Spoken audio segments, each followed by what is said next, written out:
Ya itulah suara warga soal pemberantasan korupsi. Ada yang nggak mikir, yang penting jualannya laku keras dan laris lah kira-kira gitu. Abraham Samad, saya ingin tanya ya. Kalau kembali ke dalam kasus Firly dan juga pernyataan terbuka dari Agus Raharjo, apakah memang situasi ini agak tersendat karena memang ada tarik menarik atau saling kunci di antara aparat-aparat penegak hukum dalam konteks Firly Bahuri ini? Pertama kalau kita mau lihat ya, kalau kita flashback ke belakang, inilah era paling bobrok. Paling bobrok. Paling bobrok pimpinan KPK. Kenapa saya katakan paling bobrok? Kita bisa lihat ada Lili, fakta bukan fitnah. Lili itu melanggar etik sekaligus melanggar pidana. Kenapa saya katakan melanggar pidana? Karena menerima gratifikasi, fasilitas menonton balap di Mandalika, tapi nggak diberikan sanksi hukuman. Kemudian yang kita lihat sekarang Firly. Dan yang ketiga kemarin pegawai KPK itu terlibat di dalam pemerasan di rutan KPK sendiri dan sekaligus pelecehan seksual. Gambaran ini mempertegas, memperjelas kepada kita semua bahwa inilah era paling bobrok. Oke. Nggak bisa dibantah. Oleh karena itu kalau dia bobrok, siapa yang harus bertanggung jawab? Kan gitu pertanyaannya. Pimpinan, karena setiap kelembagaan atau organisasi ada keteladanan. Jadi Pimpinan mana? Pimpinan, para komisioner. Oh, komisioner KPK. Kalau komisionernya rampok semua, anak buah di bawah itu juga bisa jadi rampok. Tapi kalau komisionernya itu bagus, yang di bawah nggak bisa macam-macam. Jadi menurut saya kalau orang bilang apa yang terjadi, kalau kita lihat lebih luas lagi maka ada dua. Pertama, kalau kita lihat kenapa lembaga KPK sekarang terpuruk, kelakuan para komisioner. Kemudian yang kedua diperburuk dengan revisi undang-undang KPK kemarin. Baik, Mbak Yenti, kembali lagi kritik terhadap perilaku pimpinan KPK yang Abraham cukup keras ya. Ini kan yang bertanggung jawab pimpinan, dan pimpinan kemudian juga hasil diantaranya ya hasil seleksi dari panitia seleksi yang merupakan kepanjangan tangan dari presiden.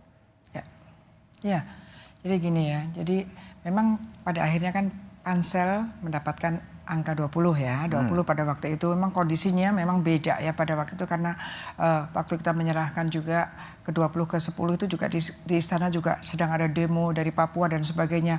Sangat luar biasa ya keadaannya. Dulu KPK dulu pansel itu menyerahkan mendiskusikan 20 nama ya, ke istana. Iya, yang kan, dihadiri oleh oleh Mensesnek dan Presiden.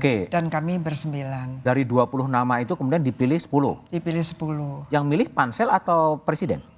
Ya kita udah diskusi, pada akhirnya kita menyatakan 10.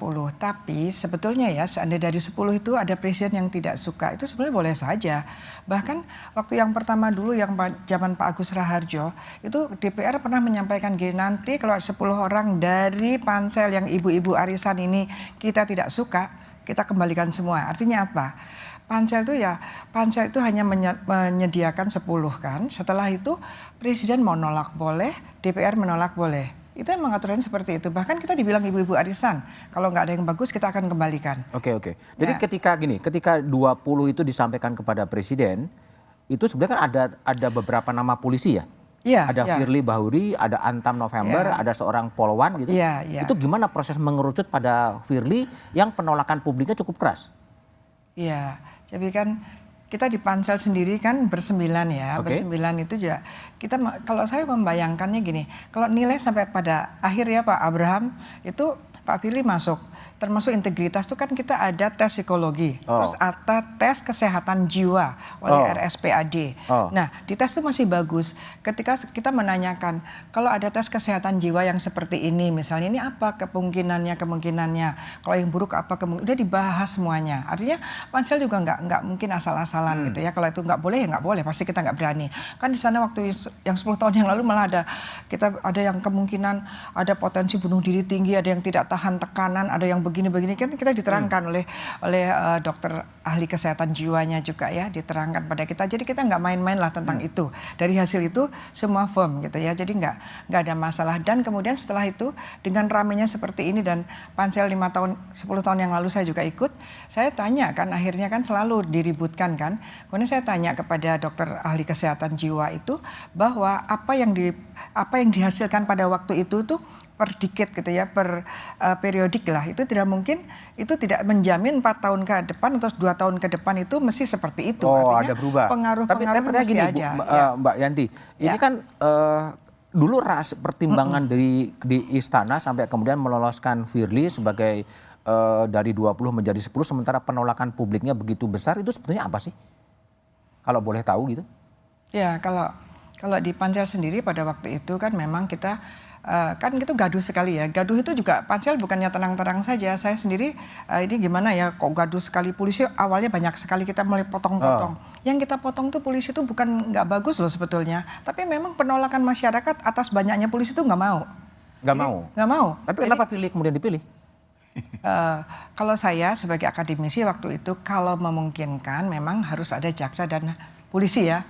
Pandangan saya, karena apa, itu lembaga itu adalah lembaga untuk penuntutan dan penyidikan. Dan seperti Pak Abraham Samad sampaikan bahwa kalau sampai komisionernya tidak menguasai betul masalah penetapan tersangka dan sebagainya, itu bahaya juga.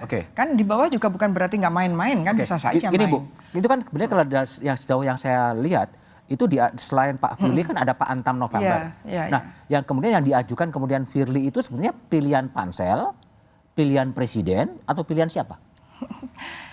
Ya pada akhirnya kita menentukan 10, ada Pak Firly di situ karena tidak mungkin polisi ada 2 atau 3 gitu kan, semakin ribut nanti kan. Jadi ya dari 10 itulah. Ya jadi keadaannya seperti itu. Keadaan itu kita tidak berbicara berdua ya, kita berbicara bersembilan dan Pak Presiden dan Pak Mensesnek. Di antara itulah. Baik. Mas Rumadi, jadi ketika sudah posisinya seperti sekarang, kira-kira apa ya yang mau dikerjakan oleh pihak istana ketika posisi KPK sebagai anak kandung reformasi kemudian menjadi, menurut Abraham Samad, bobrok gitu kan, berada di titik nadir. Apa evaluasi dari istana? Ya, sekarang sudah ada PLT. Pak Nawawi. Saya kira ini tugas berat Pak Nawawi untuk bisa mengembalikan kepercayaan publik terhadap KPK. Bebannya Nawawi?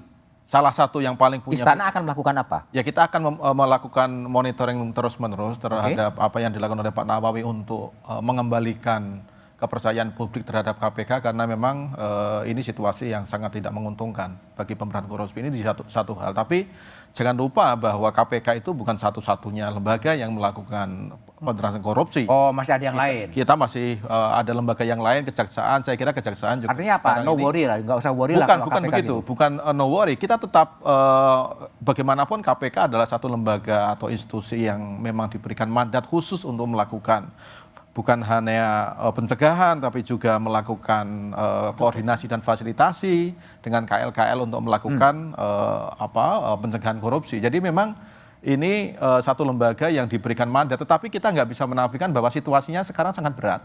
Sangat berat? Sangat berat. Saya katakan sangat berat karena... sangat berat itu sama dengan genting ya? Kepercayaan publik terutama, Mas. Saya kira ini situasi yang memang harus kita hadapi, dan dengan ditunjuknya Pak Nawawi sebagai PLT, ini Pak Nawawi punya tanggung jawab yang sangat berat untuk mengembalikan kepercayaan publik bahwa KPK memang lembaga yang bisa dipercaya.